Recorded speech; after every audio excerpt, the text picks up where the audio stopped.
Pig Trail Nation's Mike Irwin on our Lewis Automotive Group hotline here on a Monday morning. Good morning, Mike. How was your weekend? What's up? People are depressed over this Georgia series. Arkansas finally ran into a situation where they just didn't have enough hitting to make up for some.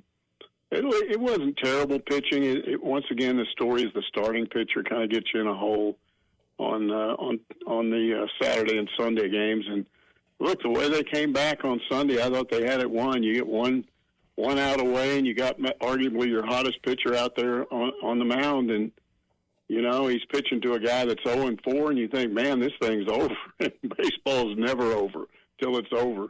He plunks the guy. They put in a pinch runner for him, and then they bat him around from first base. The pinch runner bound from first base and tie it up. And then, it goes another inning, and they had a solo home run and win the thing. And you just had a guy call me. He was so mad because he was looking at the Baseball America poll, and Arkansas dropped all the way to fourth behind Georgia and Tennessee, even though they're ahead both in the conference standings. But guys, look, we're halfway through the conference race. I mean, you're sitting there one game out of first place halfway through. That's not bad.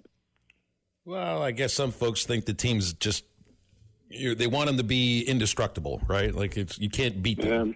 But it's just that doesn't happen in this sport very often. And look, it's not that they're necessarily beatable. It's just I thought Georgia played a little bit better than Arkansas did this last weekend. The starting pitching is concerning, though. Beidelshe's got a little trouble keeping the ball in the ballpark. Gackel, now sounds like he's going to be pulled from the rotation. Zach Root I thought Zach Root was good, but he wasn't great against Georgia. That is a tough lineup. The bullpen, though, has grown. Right now, if you're looking at pitching, relief pitching is this team's strength. Yeah, that's what's moving ahead. That's what's going to if they win this thing, that's what's going to do it. Now, people have this nervous eye on A&M. I think they've won 5 straight conference games, but I looked at somebody said, well, they can win it all. Well, they would have to win all 15 remaining games to get to 21 wins. And I would say both Arkansas and or Texas would have a chance of, bettering that. And Texas, I think, would just have to win something like, I don't know, they'd have to go 9-6 maybe, Arkansas 10-5 to beat that. So I don't think A&M is going to win the league, but A&M is playing a lot of these teams that are in contention. Play Arkansas this week, play Texas. They're still going to play Georgia. They're still going to play LSU. So they could do a lot of damage to all of those teams if they keep doing what they're doing at the plate. And that's what was wrong with them for so much of the year. They just couldn't hit. Do you think it's as simple enough as far as, crowd control with the fans? You got A&M coming in. If Arkansas goes 2-1 with the homestand with the Aggies, is it kind of alleviate everybody's concerns? Yeah, I think that would help. You don't want to lose a series to these guys, and cooling them off a little bit would certainly, I think, make people feel a lot better. But guys, I mean, all you got to do is look at 2021, where you were number one most of the year, and you won the SEC tournament, and you're just rolling, and you roll through the regional, and then you get to the Super and score 20-something runs in the first game, and you think you're on the way, and then boom, the bottom drops out. And the one year that they've been to the College World Series lately was a year in which they didn't host. They go to Oklahoma State and then just worked their way up to Omaha and got within within a run or two of making it to the championship series. So you can't figure baseball. It's just you have this whole big build-up, and it goes this way and that way and whatever, but everything boils down to what you do. Can you get to Omaha? And with Arkansas fans, a lot of them, they're not going to be happy until they win it all to erase the memory of 2018. Football portal's about to open, Mike. We don't have a settlement, a no-house settlement right now, so there aren't any rules.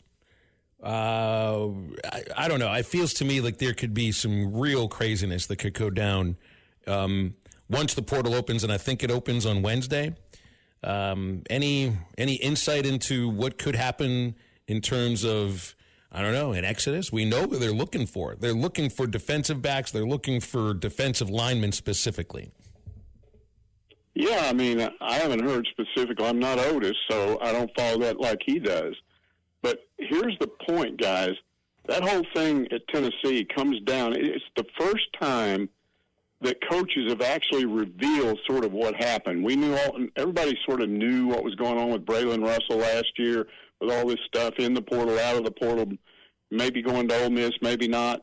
But this thing at Tennessee gave you a real look at how parents and agents and players are looking out for a better deal. And it's not looking good for the player right now. And that may be what we need with Congress still, hasn't passed this thing. But that may be what gets us over the hump and makes people realize college sports fans don't want this stuff. They don't want it going on. They don't want people stealing people out of the portal. And honestly, that scrimmage Saturday, and I'm not expecting to see a whole lot out of the red-white game because coaches don't want to show what they've got because they know who's out there watching and going, hey, I might could pick this guy up, might get that guy up. Let's pull him in. So I don't care who you are. You got to be a little uneasy until we get this thing settled because, again, as long as the portal is when it is, right after the end of spring, who wants to have a good spring game and have a lot of guys show out and look like they're set for the fall, and then all of a sudden you wake up and find out 5 of them are gone? I mean, I thought that happened in the bowl game. Maybe you don't play some of these guys in the bowl game. Look at our best receiver just set a record for longest touchdown pass in Arkansas Razorback history. Has one game gone. Yeah, it's nuts. And I think this thing is going to pass. I would feel a lot better if it already had. But, Arkansas's got to face a decision next year maybe about who the starting quarterback is. You got the brother of the kid who took off. I don't try to pronounce these names, but, what's he – if you're an Arkansas coach, you're not going to say this out loud, but if you're trying to decide if K.J. Jackson is the starting quarterback or this kid's the starting quarterback and you know what his brother did the year before, or you sitting there thinking, what if we name him the starter and then he hits the portal right after that? Hopefully all of this gets settled before that happens, but it's a problem everywhere. Well, so let's look at it from the other aspect here, because this is blowing up in the Iamaleava family's face, and specifically it hurts Nico, and it could hurt Madden, who's the Razorback, but I would like to think that the family looks at what's happened here and might reconsider the next time that they're thinking about this. Because it hasn't everybody. Nope, I don't know many people that are in Nico's corner as far as public is concerned. I mean, it's been a public relations disaster for him, and it's what's happening is fans are finally just, and guys, what's ironic about this? Tennessee is one of the schools that started this. Yeah, they were one of the schools that filed a lawsuit. I don't think the school did it, but their boosters did it. Filed a lawsuit against the NCAA 3 or 4 years ago, tied the NIL rules up in court, and so they're not enforceable. Haven't been for 2 or 3 years, and that's what's caused this mess. And look at them now; it's coming back to bite them, and now they're saying we got to do something. So I'm glad it's finally come to this point where even schools where it was considered okay to go buy players and try to win championships by buying players are now realizing this doesn't work. It doesn't work with the fans. It doesn't work with their own fans. Because if you do that, you can also have it done to you. And we just need some to get some stability back in this sport. Pro football has better rules on this stuff than the college game does right now.